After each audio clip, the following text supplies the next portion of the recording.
Hello दोस्तों। I hope आप सभी अच्छे होंगे। आज की वीडियो में हम बात करने वाले हैं वेंट्रिकुलर सेप्टल डिफेक्ट के बारे में। बट उससे पहले हम देखेंगे कि कंजेनाइटल हार्ट डिफेक्ट क्या होता है। ठीक है, तो जो कंजेनाइटल हार्ट डिफेक्ट है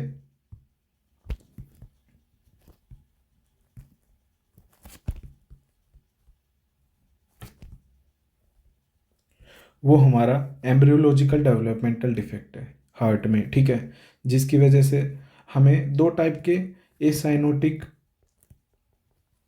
एंड साइनोटिक टाइप दिखते हैं।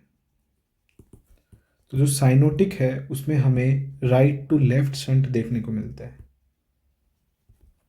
और एसाइनोटिक में लेफ्ट टू राइट शंट।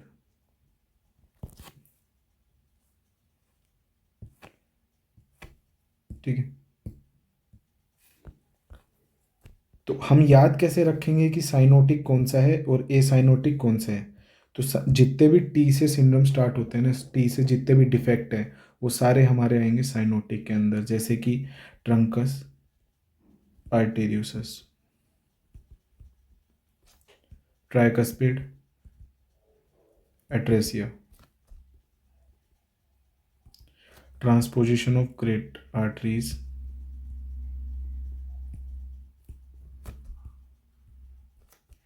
या फिर टेट्रोलॉजी ऑफ फैलेट। तो ये सारे हमारे किसके अंदर है? साइनोटिक। साइनोटिक में हो क्या रहा है, जो हमारा डीऑक्सीजनेटेड ब्लड है ना वो सिस्टमिक सर्कुलेशन में मिक्स हो जा रहा है, जिसकी वजह से साइनोसिस विजिबल हो सकती है। ए साइनोटिक में हमारे टाइप आते हैं VSD, ASD, PDA, pulmonary stenosis, Arctic stenosis. ठीक है, तो आज आज की वीडियो में हम बात करने वाले हैं वीएसडी के बारे में, वेंट्रिकुलर सेप्टल डिफेक्ट के बारे में। तो वीएसडी हमारा क्या दो टाइप का होता है। जो हमारा सबसे पहला है वो मस्कुलर, दूसरा होता है मेम्ब्रेनस। मेम्ब्रेनस मोस्ट कॉमन रहता है क्योंकि ये अपने आप हील नहीं होता, इसको सर्जिकल इंटरवेंशन की ज़रूरत होती है।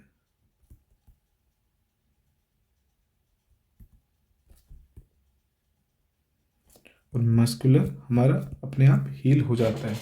ठीक है ना। तो स्कीमेटिक डायग्राम देखेंगे हम हार्ट का, उसमें देखेंगे कि वीएसडी है उसकी लोकेशन,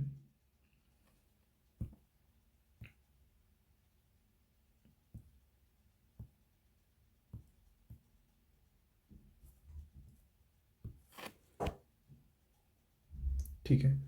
ये हमारे क्या सेप्टम में डिफेक्ट है।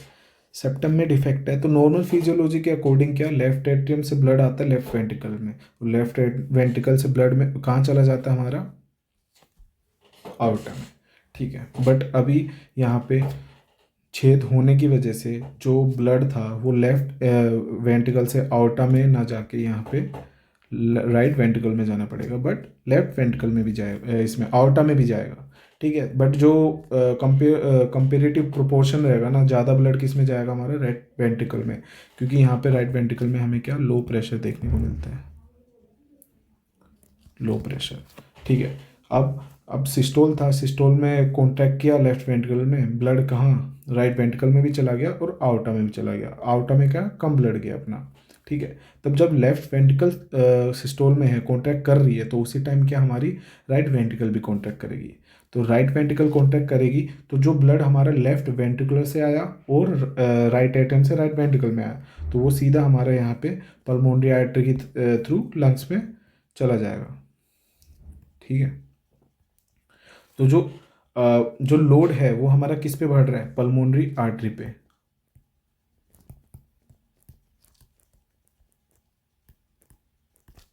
राइट वेंट्रिकल पे लोड नहीं बढ़ रहा, ठीक है ना। तो हमारा क्या ब्लड आया लंग्स में गया, लंग्स में भी ब्लड फ्लो, लोड इंक्रीज हुआ, लंग्स से हमारा क्या ब्लड कहाँ पे जाता है? पल्मोनरी वेन के थ्रू वापस लेफ्ट एट्रियम में। तो लेफ्ट एट्रियम में वही लोड इंक्रीज होगा। ठीक है, लेफ्ट एट्रियम से ब्लड कहाँ जाता है? लेफ्ट वेंट्रिकल में। ठीक है, तो लोड यहाँ पे left atrium plus left ventricle में इंक्रीज होता है। ठीक है, नोट इन राइट वेंट्रिकल। ठीक है। इसी की वजह से जो सबसे पहले देखेंगे ना कि जो हाइपरट्रोफी होती है वो हमारी सबसे पहले left atrium plus left ventricle में होती है, ना कि राइट वेंट्रिकल में। ठीक है, राइट वेंट्रिकल में बहुत ही लेट होती है, मैं आपको लास्ट में बताऊंगा वीडियो में। तो अभी देखते हैं थोड़ा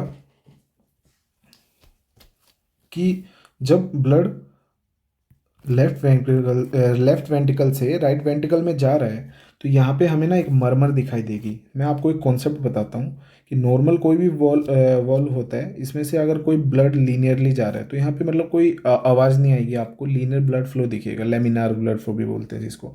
बट अगर कोई प्रेशर इंक्रीज होता है तो यहाँ पे क्या टर्बुलेंसी क्रिएट होती है, टर्बुलेंसी क्रिएट होती है तो वहाँ पे क्या मरमर क्रिएट होगी। ठीक है, मरमर बिकॉज ऑफ टर्बुलेंट फ्लो। तो इसी मरमर को हम देखते हैं कि सबसे पहले यहाँ पे हमें मरमर दिखेगी। तो इस मरमर को हम बोलते हैं पेनसिस्टोलिक मरमर या फिर होलोसिस्टोलिक मरमर। ठीक है, होलोसिस्टोलिक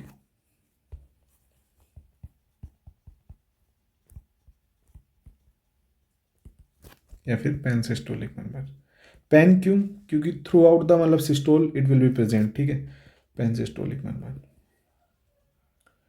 तो ये जो मरमर रहती है ना ये काफ़ी लाउड होती है, इसकी वजह से जो बाकी की दो मरमर होंगी वो क्या मास्क हो जाती है, मतलब सुनाई नहीं देती, तो लाउडर। अभी देखेंगे कि अभी ब्लड हमारा राइट वेंट्रिकल में आया, तो राइट वेंट्रिकल से ब्लड कहाँ पे जा रहे हैं?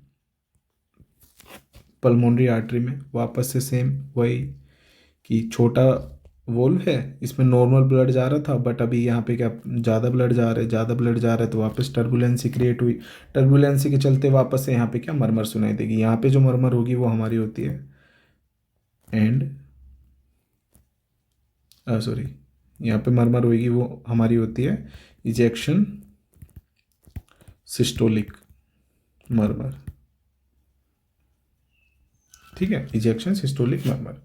अभी ब्लड कहाँ पे आ गया? लंग्स में। तो अगर लंग्स में ब्लड आएगा तो यहाँ पे जो पल्मोनरी वेस्कुलेचर है ना वो क्या थोड़ा वाइड हो जाएगा, जिसकी वजह से हमें क्या दिखेगा? प्लेथोरिक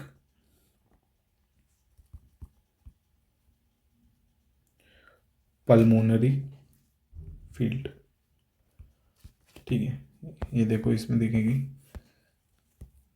जो पल्मोनरी वेस्कुलेचर है वो थोड़ा वाइड हो गया। ठीक है,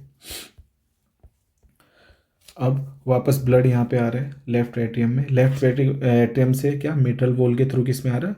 लेफ्ट वेंट्रिकल में।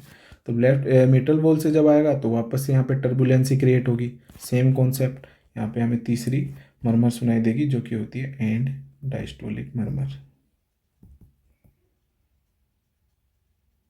तो ये जो दोनों मरमर है ना ये क्या मास्क हो जाती हैं किससे? पेनसिस्टोलिक मरमर से।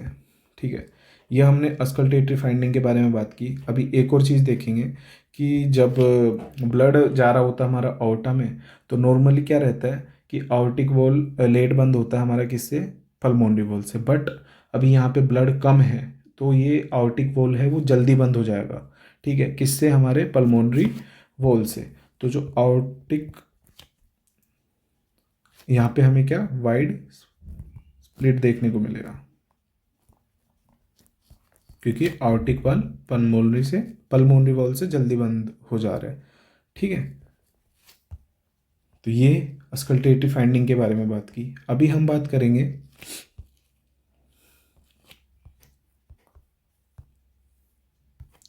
अभी हम बात करते हैं पाल्पेटरी फाइंडिंग के बारे में। ठीक है, पाल्पेटरी फाइंडिंग। तो यार देखो, जब लोड इंक्रीज हुआ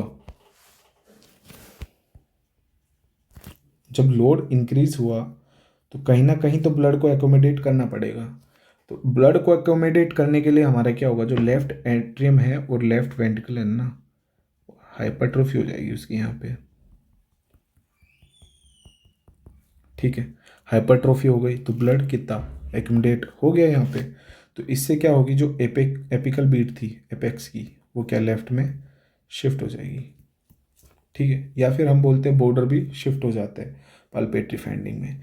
अगर ये लॉन्ग टाइम प्रेजेंट है हमारा क्या वेंट्रिकुलर सेप्टल डिफेक्ट, छोटा था डिफेक्ट, ठीक है, तो ये काफ़ी टाइम से प्रेजेंट है तो इसकी वजह से हमें क्या देखने को मिलेगा कि पल्मोनरी हाइपरटेंशन हो जाती है। पल्मोनरी हाइपरटेंशन होती है ना, तो पल्मोनरी हाइपरटेंशन में मतलब ब्लड को फिर से अकोमोडेट करने के लिए हमारे यहाँ पे राइट वेंट्रिकल की हाइपरट्रोफी हो जाती है। ठीक है, तो राइट वेंट्रिकुलर जो हमें क्या दिखेगी, पेरिस्टर्नल हीव दिखेगी या फिर एपिगैस्ट्रिक बीट। लेट फाइंडिंग है काफ़ी। तो यहाँ पे एक चीज़ और देखेंगे, जब भी पल्मोनरी हाइपरटेंशन सेट होती है, मतलब आती है इस गेम में, तो पल्मोनरी हाइपरटेंशन की वजह से क्या होगा, जो राइट वेंट्रिकल है ना उसमें क्या प्रेशर इंक्रीज हो जाएगा। जब राइट वेंट्रिकल में प्रेशर इंक्रीज होगा तो हमारा क्या शंट कहाँ से था, लेफ्ट से राइट था, क्योंकि यहाँ पे ब्लड प्रेशर, यहाँ पे जो प्रेशर था वो हमारा कम था, तो ब्लड फ्लो हमारा क्या हाई प्रेशर से लो प्रेशर आता है। ठीक है, बट पल्मोनरी हाइपरटेंशन हुआ तो यहाँ पे क्या प्रेशर इंक्रीज हुआ, तो एक टाइम आएगा जब ये प्रेशर है ओवरकम कर जाएगा इसके प्रेशर को, यानी यहाँ पे कम हो जाएगा इसके कंपेयर में, बट यहाँ ज़्यादा होगा, जिसकी वजह से जो शंटिंग है ना ये हमारी क्या रिवर्स हो जाएगी, तो राइट से लेफ्ट हो जाएगी। तो राइट से लेफ्ट शुरू में मैंने क्या बताया था, साइनोटिक, तो ये हमारा ए साइनोटिक टाइप है, वो किस में चेंज हो गया, साइनोटिक टाइप में।